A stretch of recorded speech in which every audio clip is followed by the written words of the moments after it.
एक इंसान औसतन एक दिन में 17,000 से 30,000 बार सांस लेता है।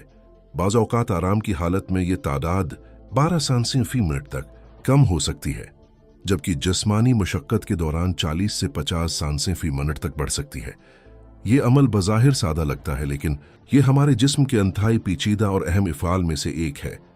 सांस लेने का अमल दो हिस्सों पर मुश्तमिल है: सांस अंदर लेना और सांस बाहर निकालना।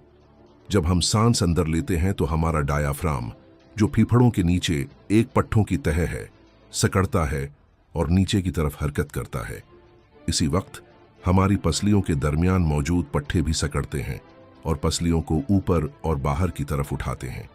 उससे सीने की गहराई में इजाफा होता है, जिसके नतीजे में फेफड़ों के अंदर दबाव बाहर के माहौल के दबाव से कम हो जाता है।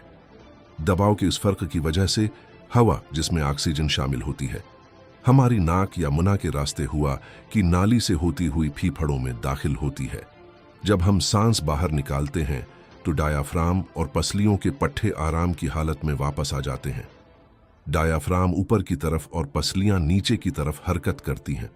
इससे सीने की गहराई कम हो जाती है और फेफड़ों के अंदर का दबाव बाहर के माहौल के दबाव से बढ़ जाता है। दबाव के इस फर्क की वजह से फेफड़ों से कार्बन डाइऑक्साइड से भरी हुआ बाहर निकल जाती है। फेफड़ों में दाखिल होने के बाद हुआ बारीक नालियों से गुजरती हुई इंतहाई छोटी थैलियों तक पहुंचती है, जिन्हें अल्वेवली कहा जाता है। हमारे फेफड़ों में लाखों अल्वेवली मौजूद होते हैं, जिनकी मजमूई सतह का रकबा एक टीनस कोट के बराबर होता है। हर अल्वेवलस पतली दीवारों वाली खून की नालियों, कैपिलरीज के एक बारीक जाल से घरा होता है। यहीं पर जिंदगी बख्श गैस का तबादला होता है। अल्वेवली में मौजूद